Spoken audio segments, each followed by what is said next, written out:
Good morning, नमस्कार students. BA part first year philosophy के विद्यार्थी, गवर्नमेंट कॉलेज अजमेर। हम लगातार आपके लिए सिलेबस के अनुसार रोज टॉपिक वाइज वीडियो उपलब्ध करवा रहे हैं। आज मैं फिर से इस प्रक्रिया को आगे बढ़ाता हूं और आज हम बात करेंगे यूनानी नैतिक दर्शन में अरस्तु का दर्शन, एरिस्टोटल जिसको कहते हैं। स्टूडेंट्स, ये ध्यान रखने की आवश्यकता है कि फिलॉसफी हो या कोई अन्य सब्जेक्ट हो, उसको ठीक ढंग से तभी समझ सकते हैं जब हम क्रमशः प्रत्येक दिन के वीडियो को देखें, सुने, समझें। मुझे विश्वास है आप ऐसा कर रहे होंगे, और यदि नहीं कर रहे हैं तो समय निकाल के पुराने वीडियोस भी देखिए और फिर आज का जो वीडियो अपन बना रहे हैं, अपलोड करेंगे, वो भी देखिए, तभी बात समझ में आएगी। फिलॉसफी विषय ऐसा है कि प्रथम दृष्टया कठिन लगता है, लेकिन यदि हम थोड़ी बहुत मानवीय स्वभाव या मानवीय विशिष्टता के अनुरूप कोई कार्य करें तो ये इंटरेस्टिंग हो जाता है। और मानवीय विशिष्टता क्या है? वो है विचार करना, चिंतन करना, मनन करना, सोचना। क्योंकि मनुष्य के ही पास ये क्षमता है सोचने और विचार करने की। सृष्टि का और कोई प्राणी इतने स्पष्ट रूप में विषयों पर चिंतन मनन नहीं कर सकता। और यदि मान लीजिए एक क्षण के लिए हम ये कह दें कि और भी प्राणी हैं जो अपने आंतरिक शक्ति के तहत चिंतन मनन करते हैं, तो भी उनके पास अभिव्यक्ति का कोई माध्यम नहीं है। और हमारे पास तो बहुत सारे माध्यम हैं। लिखित में कर सकते हैं, बोल के कर सकते हैं अभिव्यक्त, और तो जो मानसिक चिंतन है उसकी अभिव्यक्ति हमारे यहाँ संभव है। तो दार्शनिकों ने अपने संपूर्ण जीवन में अनेकानेक समस्याओं पर अपनी गहन और सूक्ष्म दृष्टि से चिंतन करते हुए हमें दर्शन दिया है। सौभाग्य है कि हमारे पास बहुत सारे विचारकों के सिद्धांत चिंतन के रूप में उपलब्ध हैं। खैर, तो बीए पार्ट फर्स्ट ईयर के विद्यार्थी जिन्होंने फिलॉसफी ऑप्शनल चुना है, सेकंड पेपर उनके हैं नीति शास्त्र। मैं लगातार बात करता आ रहा हूं, जब हम इस तरह के विषयों पर सोचें कि मनुष्य के जीवन का उद्देश्य क्या है, मनुष्य को क्या करना चाहिए, क्या नहीं करना चाहिए, क्या शुभ है, क्या अशुभ है, कौन सा कर्म उचित है, कौन सा कर्म अनुचित है, कौन सा आचरण अच्छा है, प्रशंसनीय है, कौन सा आचरण निंदनीय है, तो जब ये सारे प्रश्न चिंतन का विषय बनते हैं और जब इन पे क्रमबद्ध रूप से, व्यवस्थित रूप से कोई चिंतन करते हैं, तो वो नीति शास्त्र बन जाता है। एक परिभाषा अपन ने दी थी कि नीति शास्त्र मानकीय अथवा आदर्शमूलक विज्ञान है जो समाज में रहने वाले सामान्य मनुष्यों के ऐच्छिक कर्मों का निष्पक्ष मूल्यांकन करने के लिए कुछ मापदंड प्रस्तुत करता है, कुछ सिद्धांत प्रस्तुत करता है।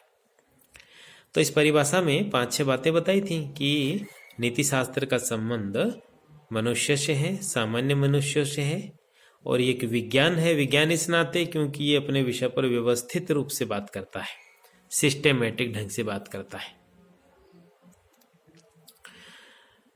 तो नीति शास्त्र एक मानकीय अथवा आदर्शमूलक विज्ञान है जो समाज में रहने वाले सामान्य मनुष्यों के ऐच्छिक कर्मों का निष्पक्ष मूल्यांकन करने के लिए मापदंड प्रस्तुत करता है। और इसी संदर्भ में हम लगातार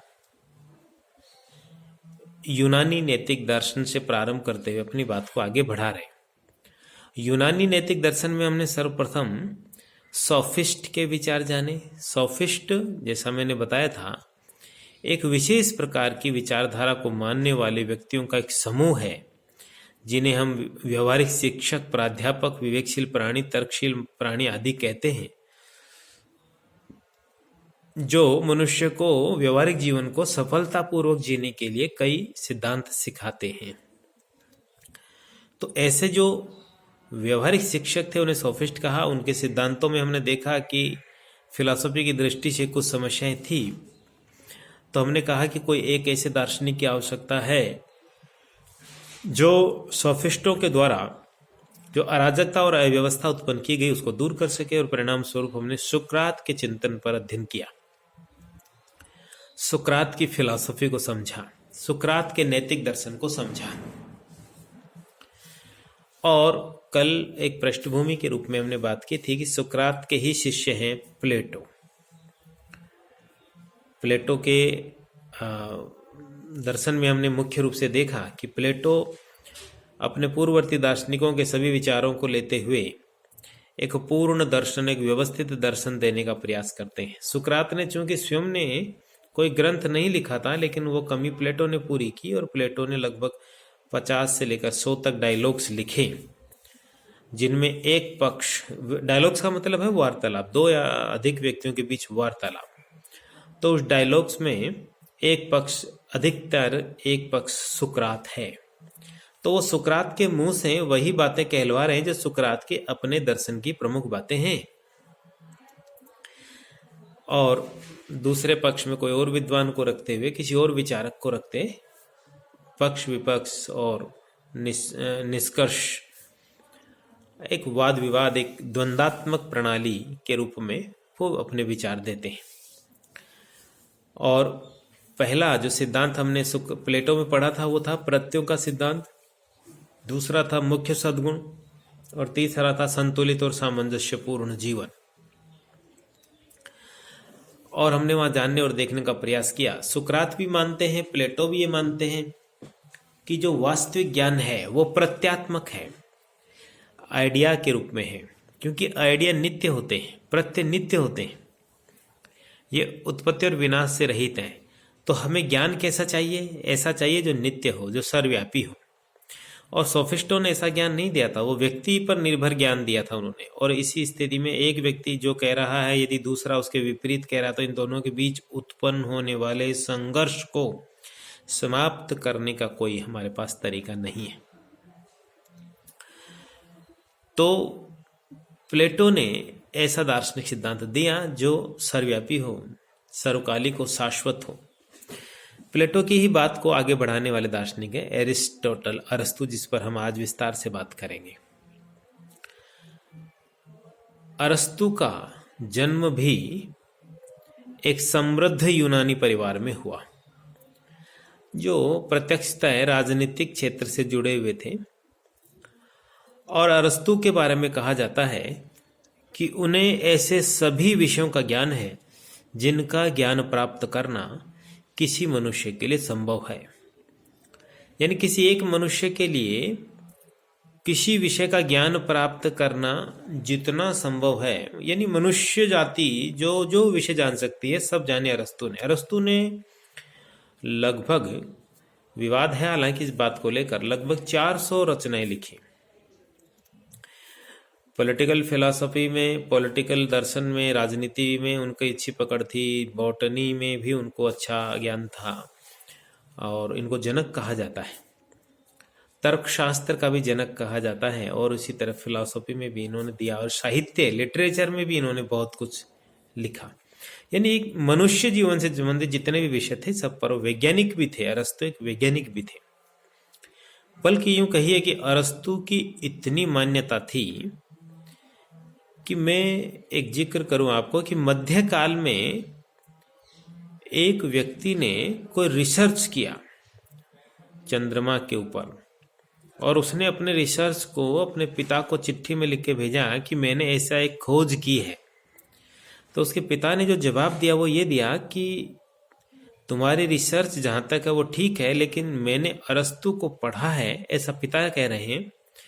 और जहाँ तक मुझे ज्ञात है, वो पिता कह रहे हैं कि मैंने अरस्तु को पढ़ा है, और जहाँ तक मुझे ज्ञात है अरस्तु ने ऐसा कभी कुछ नहीं कहा। यानी यदि अरस्तु ने किसी विषय पर कहा है और फिर उस पर आगे रिसर्च हो रही है तो वो प्रामाणिक मानी जाती थी। ऐसा प्रभाव अरस्तु के चिंतन का था। नीति शास्त्र पर अरस्तु ने जो पुस्तक लिखी उसमें निकोमेशियन एथिक्स, ग्रेट एथिक्स, ऐसे करके 2-3 पुस्तकें हैं जो महत्वपूर्ण हैं। जिस प्रकार से हमने प्लेटो के दर्शन को 4 भागों में बांट के पढ़ा था, उसी तरह से हम अरस्तु के दार्शनिक चिंतन को भी 4 भागों में बांट के पढ़ेंगे। सॉरी, प्लेटो का चिंतन 3 भागों में बांटा था, अरस्तु को 4 भागों में बांट के पढ़ेंगे। ये मैं एक साथ बोल गया।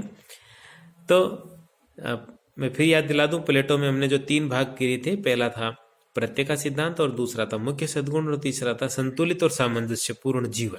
ये प्लेटो की बात है। तो प्लेटो अरस्तु का शिष्य, प्लेटो सुकरात का शिष्य था और अरस्तु प्लेटो का शिष्य है। एक शिष्य की परंपरा चली आ रही है। अरस्तु के बारे में एक और बात बड़ी महत्वपूर्ण है कि प्लेटो का शिष्य होने के बावजूद अरस्तु ने प्लेटो का अंधानुकरण नहीं किया, यानी आंख मूंद कर उसने अपने गुरु की बातें नहीं मानी। उन्होंने स्वयं जांच पड़ताल की, स्वयं रिसर्च किया, निष्कर्ष निकाले और अपना स्वतंत्र दर्शन दिया।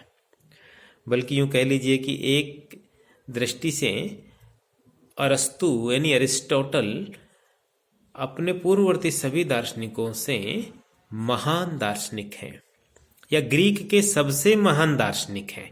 हालांकि प्लेटो की वैल्यू भी कम नहीं है, लेकिन अरस्तु का योगदान जीवन के सभी क्षेत्रों में ज्यादा है। और प्लेटो ने तो एक बाध्यता भी तय कर दी थी ना कि प्रत्यय के सिद्धांत का ज्ञान जो बहुत जरूरी था। प्लेटो ने तो ये कह दिया था कि ये केवल कुछ प्रतिभा संपन्न मनुष्यों को ही प्राप्त हो सकता है, जबकि अरस्तु जो है वो ऐसा कोई प्रतिबंध नहीं लगा रहे। हालांकि एक चीज में अरस्तु और प्लेटो दोनों कॉमन है कि दोनों ही ग्रीक होने पर घमंड करते थे, ग्रीक होने का उनको गर्व था। और अरस्तु तो सिकंदर महान का भी गुरु था।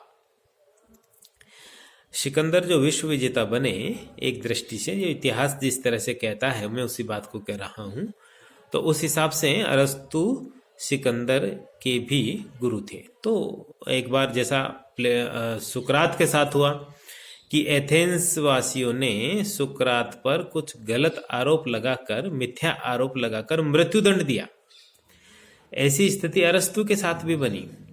लेकिन अरस्तु ने प्लेटो के सुकरात के विपरीत, सुकरात ने तो शहर से मृत्यु का वर्ण कर लिया था, विषपान कर लिया था और अपने बचाव में भी कुछ नहीं कहा। उनका तो जो दार्शनिक सिद्धांत था वैसा उनका जीवन भी था।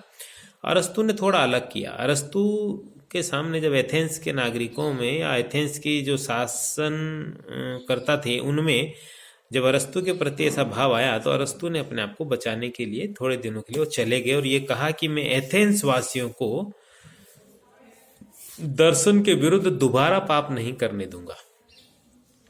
तो दर्शन के विरुद्ध पहला पाप एथेंस वासियों ने कौन सा किया था? पहला पाप किया था उन्होंने सुकरात को मृत्युदंड देकर, और दूसरा पाप होता यदि वो अरस्तु को भी मृत्युदंड देते, लेकिन अरस्तु ने ऐसा नहीं होने दिया। तो प्लेटो की तरह है, जैसे प्लेटो ने न्याय क्या है, साहस क्या है, सौंदर्य क्या है, यहाँ से शुभ क्या है आदि विषयों को लेकर चिंतन शुरू किया था, वैसे ही अरस्तु ने भी अंतिम शुभ की खोज को दर्शन का लक्ष्य माना कि ऐसा क्या है जो अपने आप में शुभ है, जो वांछनीय है, जो स्वतः साध्य है। मतलब जिसकी शुभता किसी अन्य वस्तु पर या अपने परिणाम पर निर्भर नहीं है, कोई और वस्तु हो या ना हो, जो अपने आप में शुभ हो। यदि हम अपने सामान्य जीवन को आधार बना के देखें तो मान सम्मान, धन, स्वास्थ्य या अन्य भौतिक वस्तुएं क्या ये शुभ हैं? तो अरस्तु जवाब देंगे कि ये अपने आप में शुभ नहीं है, ये केवल किसी अन्य वस्तु के साधन के रूप में शुभ है। लेकिन जो वास्तविक शुभ है, वास्तविक आनंद है, वो है बुद्धि संगत और चिंतनशील जीवन। बुद्धि संगत और चिंतनशील जीवन तभी संभव है जब हमारा आचरण सद्गुणों के अनुसार हो। तो सद्गुणों के अनुसार जो जीवन है वही वास्तविक आनंद की प्राप्ति करवाने में समर्थ है, ऐसा अरस्तु मानते हैं। और जैसा भी अपन ने बात की कि अरस्तु के दर्शन को अपन 4 भागों में बांट के पढ़ेंगे: सद्गुणों का स्वरूप, मध्यम मार्ग का सिद्धांत, ऐच्छिक कर्मों की परिभाषा और आदर्श नैतिक जीवन। मैं फिर से बोल रहा हूं, अरस्तु के नैतिक सिद्धांत को हम 4 भागों में बांट के पढ़ेंगे। सद्गुणों का स्वरूप, मध्यम मार्ग का सिद्धांत, ऐच्छिक कर्मों की परिभाषा और आदर्श नैतिक जीवन। तो मैं सोचता हूँ आज तो इतना ही पर्याप्त है। हम अगले क्लास में अरस्तु यानी एरिस्टोटल जिन्हें कहते हैं उनके द्वारा जो नैतिक दर्शन में जो 4 प्रमुख सिद्धांत दिए गए उनमें संक्षेप में बात करेंगे। तो चलो मिलते हैं अगले वीडियो में फिर से, तब तक के लिए जय हिंद, जय भारत।